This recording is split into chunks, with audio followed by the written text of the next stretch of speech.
આપણી સાથે અત્યારે જીગરજી જોડાયેલા છે. જીગરજી, ખાસ તમારી ક્યાં નજર આજે ઓપ્શન રણનીતિ માટે?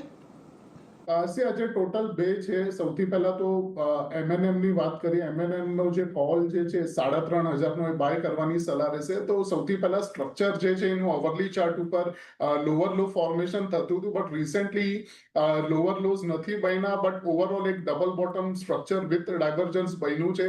અને એક્ઝેક્ટલી જે પ્રીવિયસ ડિમાન્ડ ઝોન હતો સમવેર નિયર 3,400 ઓડ લેવલ્સ, ત્યાંથી આપણને એક રિવર્સલ જોવા આવી રહ્યું છે. એટલે 3,500 નો જે કોલ જે છે બાય કરવાની સલાહ છે મહિન્દ્રા અને મહિન્દ્રાનો.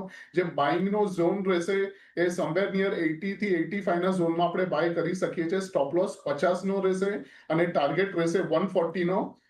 સેકન્ડ સ્ટોક છે આરવીએનએલ, રેલ વિકાસ નિગમ લિમિટેડ. આની અંદર ડેલી ચાર્ટ ઉપર ઘણા ટાઈમથી એક લેવલ છે 305 અને 300 નું, ત્યાંથી આપણને મલ્ટિપલ બોટમ્સ દેખાય છે અને છેલ્લા 3 દિવસથી આની અંદર એક સારું એવું રિવર્સલ આ જ લેવલથી જોવા મળ્યું છે. અને સાથે સાથે જે 270 કરોડનો આને એક ઓર્ડર મળ્યો છે એ જોઈને એક્સપેક્ટેડ છે કે આ પર્ટિક્યુલર કોન્ટ્રાક્ટમાં એટલીસ્ટ 20 થી 25 પોઈન્ટ આપણને એક હાયર સાઇડ જોવા મળી શકે છે આરવીએનએલ ની અંદર. એટલે આરવીએનએલમાં બુલ કોલ સ્પ્રેડની સ્ટ્રેટેજી આપણે કરશું.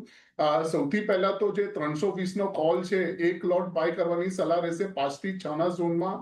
સેકન્ડ છે 340 નો કોલ સેલ કરવાની સલાહ છે એક લોટ 3 થી 4 ના ઝોનમાં. હવે બ્રેક ઇવન પોઈન્ટ જે રહેશે 323 ના ઉપર રહેશે અને મેક્સિમમ લોસ આની અંદર 5,000 નો રહેશે અને મેક્સિમમ ગેઇન 26,000 નો રહેશે. એટલે અહીંયાથી ખાસ કરીને જુઓ, તમારે આ બે ઓપ્શન રણનીતિ પર ધ્યાન રાખવાનું છે. એક તો એમએનએમની વાત સૌથી પહેલાં કરી લઈએ. એક સારી તેજી અહીંયાથી અપેક્ષિત છે, એટલે 3500નો કોલ ઓપ્શન તમે બાય કરીને ચાલો. 83 થી 85ની રેન્જની અંદર 140નો લક્ષ્યાંક છે, 50 રૂપિયાના સ્ટોપ લોસ છે. એટલે તમે એમએનએમની અંદર એક ખાસ ધ્યાન રાખી શકો છો. આરવીએનએલની અંદર તમને સ્ટ્રેડલ બનાવવાની ખાસ કરીને યોજાય. કોલ સ્પ્રેડની અહીંયાથી તમારી રણનીતિ છે. જ્યાં આગળ 320નો કોલ ખરીદો 5 થી 6 રૂપિયાની રેન્જમાં, સામે 340નો કોલ ઓપ્શન વેચો 3 થી 4 રૂપિયાની રેન્જમાં.